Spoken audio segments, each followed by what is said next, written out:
everybody. We're here for a very special occasion. Caitlin, was it your birthday recently? Because I really wanted to wish you a happy birthday.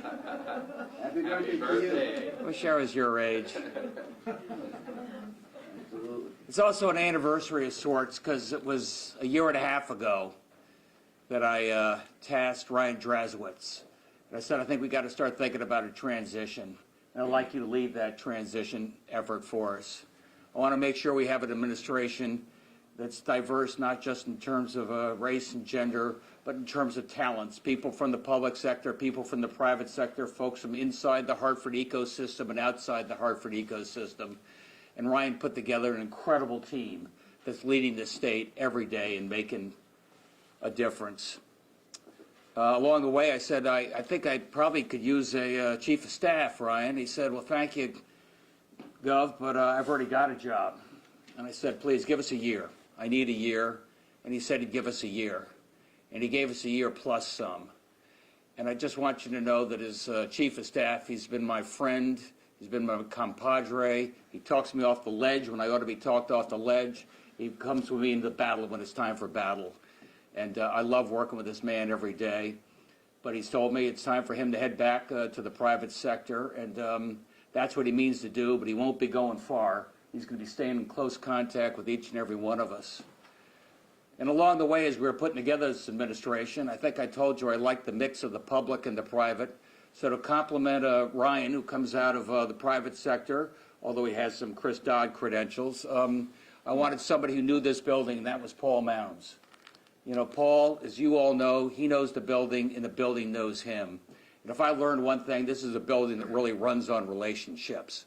And Paul's somebody he's been on the legislative side, he's been on the policy side. For us, he's been deputy chief of staff, chief operating officer for the state, working closely with Susan, working closely with all of our commissioners, helping to bring that together. So Paul's going to step in as chief of staff for the state of Connecticut. He's going to do that virtually immediately, moving into Ryan's office. And I got a great wingman there who's going to be my complement, my heart and soul. I'm looking forward to working with you on that, Paul. But I still like the public-private. I like the mix of what we got. So stepping into Paul's job, where he served as chief operating officer for the state, will be Josh Jabal. I think you all know Josh. Josh is currently head of Department of Administrative Services. In many ways, Josh has already been acting like a COO, which is the Chief Operating Officer, trying to consolidate personnel, consolidate technology, leading the search of what this government's going to look like with the silver tsunami of people retiring. You were the first of the silver tsunami, by the way. And I think in that role, Josh will be stay on as head of DAS, Department of Administrative Services, at the same time be over here, over in this office, working closely with all of our commissioners, trying to make sure they continue to work together in a very collaborative way. And Josh and I are aligned in terms of how we want to shake up the way we do business here, thinking about the public-private partnerships, thinking about the best way to deliver services, how we upgrade talent, make sure we have the technology that allows people to work even more efficiently. But it's still a transition. It's tough. You know, I love working with Ryan every day. We just talked to all the commissioners. As Ryan said, it's incredibly intense what this job is and what you go through, the paces you go through, and you get to be very close to people. And I got to be very close to Ryan. We're going to be close forever. And but you're not going far, brother. But I'd like you to just say a few words, if you could, and then introduce our new team. Great. Thank you, sir. Appreciate it. Thank you. Thank you, Governor. Thank you, Lieutenant Governor. First and foremost, for the opportunity. It's not lost on me what that job is and the opportunity that it affords to come to work every day for the people of this state. And I appreciate the style that both of you have, which is these are big problems that require big solutions, and you put it all on the field, and that's what we did, and I'm grateful for that. And I remain committed to the administration and to the state of Connecticut, and in a different capacity look to be helpful in any way that I can. As I said to the governor before, Paul will step into the chief of staff role starting tomorrow, I guess, but I'm going to stick around for a few weeks to help Paul with the transition and what other initiatives we may have to be helpful to the governor and lieutenant governor. And so, but from the bottom of my heart, just grateful for the opportunity. And there's as we just talked about with the commissioners earlier, there is a velocity to this place, and there is an intensity to what you do that brings people much closer together in a much quicker period of time than any other experience. And the relationships that I've built, both within the staff, the legislature, commissioners, confident that these are lifelong relationships as a result of that intensity. So grateful for that as well, and happy to call you my boss today and for a few more days, but a friend for as long as we're both here. Thanks, sir. Thanks, brother. Thanks. Paul? Thanks. Thank you. Thank you very much. All right, ma'am. First of all, I want to thank Ryan. Ryan and I have known each other for a while. We both were body men to members of Congress. Ryan for Senator Dodd, myself with Congressman Larson. I got a cryptic LinkedIn message when he took over the transition, asking to pick my brain, and it turned into a cryptic meeting with the governor and Ryan, which then turned into an opportunity of the lifetime to serve as the first chief operating officer for the state of Connecticut. With that, I was tasked to do a lot. Most importantly, I was tasked to build an amazing team, and that's what we have.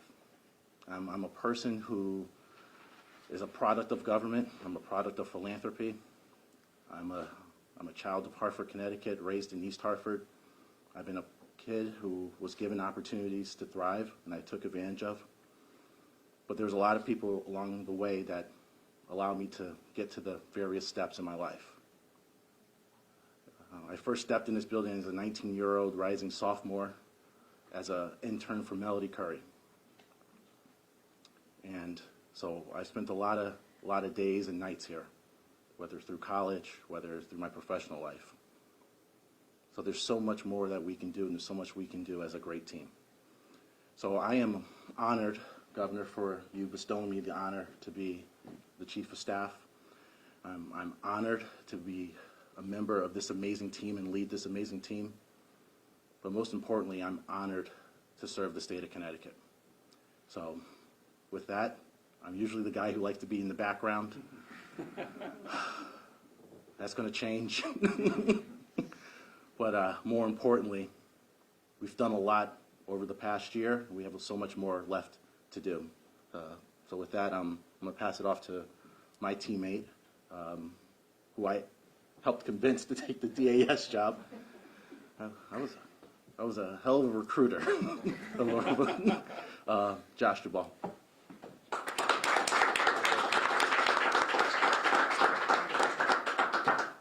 Governor, Lieutenant Governor, Ryan, Paul, thank you. Also for this honor and to take on this expanded responsibility. I actually remember, it feels like it was yesterday, sitting on Ryan's couch with Ryan and Paul on that seat on the side, talking about this possibility, and it's been a great year. Over the course of the year, having had a chance to work on a number of initiatives, as the governor alluded to, working across our agencies and with our commissioners, with Secretary McCaw very closely, I've developed a tremendous appreciation for the team that you guys recruited, both in terms of the subject matter expertise and the depth of experience in their respective agencies, but perhaps more importantly, in their leadership style. This is a group of commissioners who are incredibly collaborative, who are always looking for ways to work together for the best interests of the state. And we're well on our way to doing some important and meaningful things, working across agencies, and I think we've got a tremendous amount of additional opportunity in front of us. So I'm really excited to take on this additional responsibility, and very appreciative for the opportunity. Thank you, Governor. Any questions for the new chief of staff? Oh, he's smiling.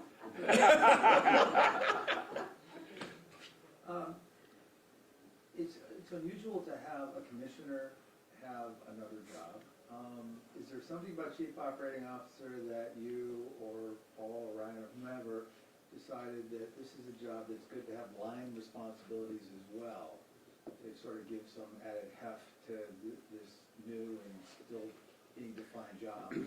I'll start off with that. I mean, Department of Administrative Services is one of the most important jobs in the state right now.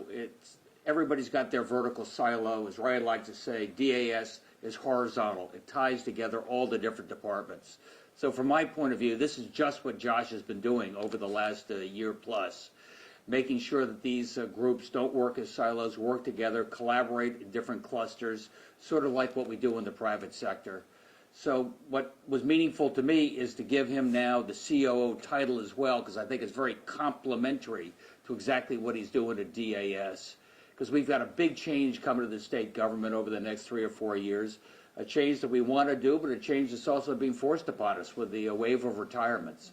We got a plan for that, and Josh is the person to do that. So you said that Ryan was going to leave after a year, or about a year when he decided to take the job. Did the defeat of the toll proposal have any bearing on the exit decision? No, obviously, Ryan and I put our heart and soul into an honest way to pay for transportation upgrade here. But this guy was always planning to head home after a year. Maybe the fact that the tolls took an extra couple of months, I was able to keep him around for an extra God few love months. him, he stayed That was the good later. He news. stayed later. You know? Well,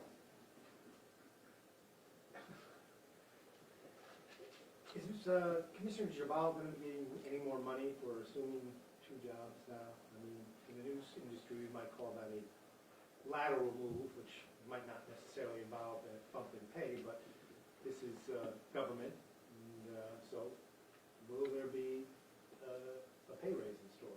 Or someone doing I have no idea. Ask the chief of staff.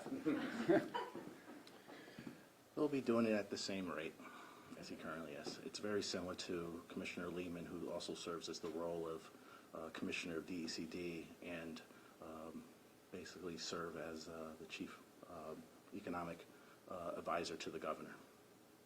Tell us more about this. How exactly is Josh going to do this? He is going to be the day-to-day DAS guy, but he's going to be fielding phone calls from all kinds of people. I'm not quite sure. I don't know. Ask him. So, Take us through this. yeah, so over the course of the last year, with the support of Paul and Ryan and my colleagues, we've put in place at DAS a very strong team. We've got deputies now in each of our key functional areas who are very strong. We've spent a lot of time over the last year, again, collaborating with Secretary McCaw and getting initiatives up and running in each of their functional groups that are well underway now. And so the day-to-day kind of oversight of them is less, and it frees up time to kind of expand the aperture here of working with the other agencies on new and expanded initiatives. So, that's the shape how it worked, Chris. Will you be physically here? I'm going to take Paul's office, and I'm going to be back and forth. So you're giving up that view? No, I said I'll be back and forth. It's a beautiful view of East Hartford. Oh, so what's your DOB, man? I knew it. March 7th, 1985. I have a birthday on Saturday, next Saturday. Happy birthday. There's a lead. I was waiting for that question. Ryan, do you know what you're doing next? No, I don't. This is a big job, chief of staff, and I think you don't do this job thinking about what you might be doing next, and so very purposefully have not even thought that path until this was concluded, and so. You're taking your wife and son on vacation, right? Well, I'm actually that, and/or I'm building a treehouse, and so I have to figure out what I promised my 6-year-old. But this is a demanding job. It's a 24/7 job.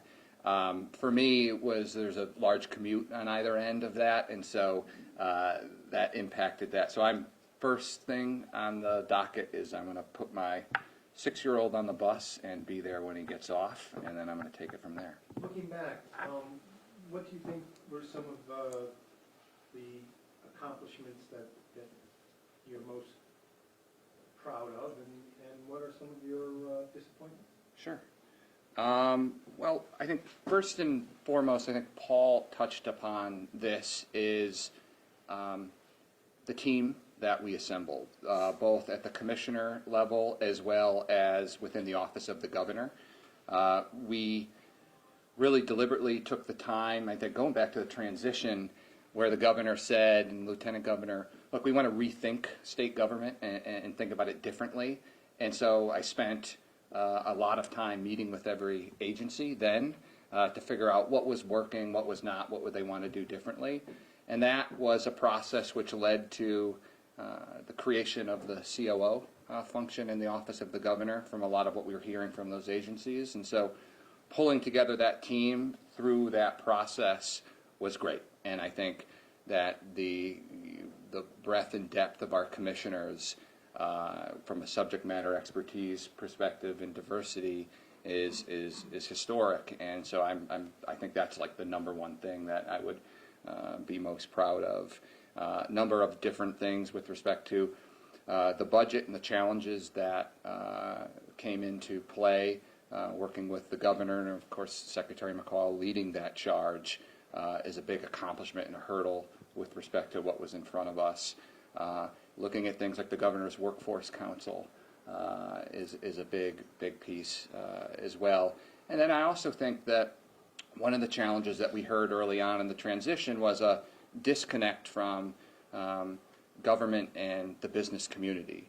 And so the governor spent a ton of time, me with him, reconnecting that. And whether or not it was through the Connecticut's Business Roundtable or starting our own, just a continuous connection and interaction with the business community. And I think really establishing it and working that, I think that's in a really good place to hand off to Paul, Josh. And so I feel proud of that. And then obviously the big disappointment obviously would be transportation. Not in the sense that where it ended up, but really I think, for me, it's easy to score that with as it relates to an outcome. But what actually went into that, I think, was a big win. And I think of pulling that together, what we learned from working with our partners in Washington as well as the other states, I think really changed the dynamic with respect to how we think about our infrastructure, how we think about funding our infrastructure. And there's new things that, while the plan as we put forth will be much different, I ultimately think the governor's commitment to our infrastructure will remain, and we're just going to get it done in a different way. And but that's the obvious one there. Do you think if you had played it a little differently last year, you could have pulled off the toll stuff during last session? Look, I think hindsight is always 20/20, and it's easy to say if you zigged when you should have zagged. So I don't know. I'll leave it up to the pundits on that one. But I firmly believe just live with no regrets. I'm going to put it all on the field, and thought that this was an important thing. The governor did as well, and gave it 120% to try to get it there. And so it's tough to say that. Are there other changes anticipated, Governor? Not at this point. Not at this point. How about right now, Governor? Fine. Governor, I know you've been in contact with the CDC. Is there an update on the coronavirus? Not really an update since where we were 24 hours ago. Renee was obviously just came back. I had a brief chance to talk to her. She's been meeting with the CDC nonstop for the last 48 hours down in Washington, D.C. We're going to continue to do a good job of reaching out to all the healthcare providers on a daily basis, make sure we're coordinate, look in terms of how we do the testing to make sure that that is coordinated amongst all the states in this region, and work with all the other stakeholders that you saw last night at the Emergency Operations Center. Are the hospitals and airports taking any precautions yet? Well, the hospitals certainly know what they have in terms of supplies, so they're ready to go, thinking in terms of a space that they may need for beds, for quarantine and such. Airports are a little different category. We don't have a big international airport here, but Bradley is on alert. Thanks, everyone. Thanks, everybody. Good job. Happy birthday. Hey, birthday girl.